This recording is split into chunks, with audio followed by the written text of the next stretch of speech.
సోము వీర్రాజు ఇప్పుడు ఈ పేరు తెలుగు రాష్ట్రాల్లో మార్మోగిపోతోంది. దీనిలో ఎలాంటి సందేహం లేదు. ఆంధ్రప్రదేశ్ బీజేపీ కార్యకర్తల చిరకాల స్వప్నం బీజేపీ ఆంధ్రప్రదేశ్ అధ్యక్షునిగా సోము వీర్రాజుని చూడాలని. ఎట్టకేలకు ఆ స్వప్నం నెరవేరడంతో బీజేపీ కార్యకర్తల్లో నూతన జోష్ ఏర్పడింది. దీనిపై స్పందించిన సోము వీర్రాజు, నాపై పెట్టిన ఈ బాధ్యతను నేను మనస వాచ కర్మణ నిబద్ధతతో నిర్వహిస్తాన్ని. పార్టీని జిల్లా, మండల, గ్రామ, బూత్ స్థాయి వరకు సంస్థాగతంగా బలోపేతం చేస్తాన్ని. అందర్నీ కలుపుకుంటూ పార్టీని ముందుకు తీసుకువెళ్లడానికి 100% కృషి చేస్తాన్ని. ఆంధ్రప్రదేశ్ ప్రజలందరికీ నా హృదయపూర్వక ధన్యవాదాలు అని వీర్రాజు ప్రకటన చేశారు.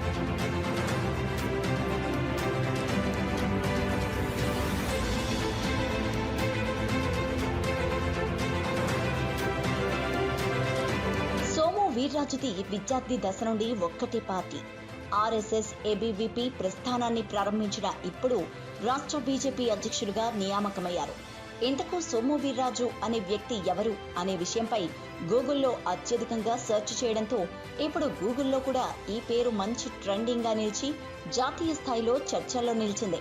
సోము వీర్రాజు తూర్పుగోదావరి జిల్లాకు చెందిన కత్తెరు గ్రామంలో 15 అక్టోబర్ 1957లో జన్మించారు.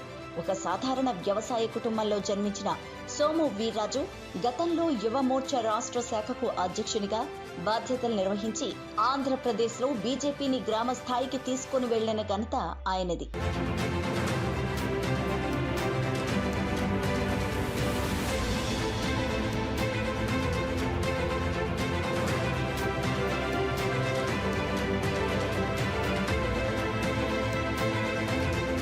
రెండు 2015లో ఆంధ్రప్రదేశ్ లెజిస్లేటివ్ కౌన్సిల్లో ఎమ్మెల్సీగా, ఆ తర్వాత రాష్ట్ర ఎన్నికల నిర్వహణ కన్వీనర్గా తనకు ఇచ్చిన బాధ్యతలో చాలా చురుకైన వ్యవహార శైలితో ప్రభుత్వాలపై విమర్శలు చేయడంలో ఆయనకు ఆయనే సాటి. ఆంధ్రప్రదేశ్ మాజీ ముఖ్యమంత్రి చంద్రబాబు నాయుడు అధికారంలో ఉన్న సమయంలో సోము వీర్రాజు లేవనెత్తిన అంశాలపై టీడీపీ వర్గాలకు సమాధానం దొరక్క రాజమండ్రి తన నివాసం వద్దకు భారీగా టీడీపీ కార్యకర్తలు చేరి ఆయనపై దాడి చేసేందుకు యత్నించారు. అంటే అర్థం చేసుకోవచ్చు, గత ప్రభుత్వానికి సోము వీర్రాజు ఎంత భారీ స్థాయిలో విమర్శలు గుప్పించుంటారు. సోము వీర్రాజు బాల్యం నుండి ఆర్ఎస్ఎస్ సంఘ సంస్థలకు ఆకర్షితులై దేశ సేవ చేయాలనే సిద్ధాంతంతో సాధారణ కార్యకర్తగా ఆర్ఎస్ఎస్లో చేరి తనకంటూ ఒక ప్రత్యేక స్థానంతో ఇప్పుడు యావత్ దేశంలో ఉన్న 96 లోపు అగ్ర బీజేపీ నాయకుల జాబితాగల నేషనల్ ఎగ్జిక్యూటివ్లో సభ్యుడిగా నిలవడంతో పాటు ఇప్పుడు కొత్తగా సిద్ధించిన రాష్ట్ర అధ్యక్షుల పదవి ఆంధ్రప్రదేశ్ బీజేపీ కార్యకర్తల్లో నూతన ఉత్సాహాన్ని నింపింది. అయితే గతంలో మాదిరి అధికారంలో ఉన్న ప్రభుత్వాలపై దాడి చేసే విషయంలో టీడీపీ గుప్పించిన విమర్శలు వైసీపీపై ఉండకపోవచ్చు అనే ఆలోచనతో కొంతమంది వ్యాఖ్యలు చేయడంతో స్పందించిన ఏపీ బీజేపీ చీఫ్గా నియమితులైన మరుసటి రోజే సీఎం వైఎస్ జగన్కు వీర్రాజు గట్టి వార్నింగ్ ఇచ్చారు. వైసీపీ సర్కార్ అవినీతి అక్రమాలకు వ్యతిరేకంగా బీజేపీ పోరాడుతుందన్నారు.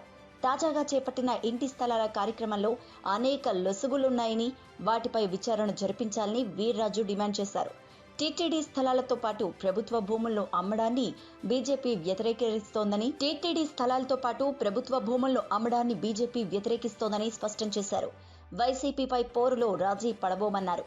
1998లో బీజేపీకి దక్షిణ రాష్ట్రాల్లో కనీస ఓటు బ్యాంకు లేని రోజుల్లో సోము వీర్రాజు నాయకత్వంలో ఆంధ్రప్రదేశ్ రాష్ట్రానికి 2 ఎంపీ స్థానాలు కైవసం చేసుకోగలిగింది. అంటే 2024లో వచ్చే సార్వత్రిక ఎన్నికల్లో బీజేపీ ఏ స్థాయిలో విజృంభించగలదో అర్థం చేసుకోవాలని జాతీయ నాయకులు సైతం తెలుగు రాష్ట్రాల నాయకులకు హెచ్చరికలు ఇస్తున్నారంటే సోము వీర్రాజు చాణక్య నీతో ఏ స్థాయిలో రాష్ట్రంలో రాజకీయ సంక్షోభం సృష్టించగలదో వైసీపీ నాయకులు ముందుగానే గుర్తించగలిగితే కొంతలో కొంతైనా వారి ఓటు బ్యాంకుని రక్షించుకోగలరు.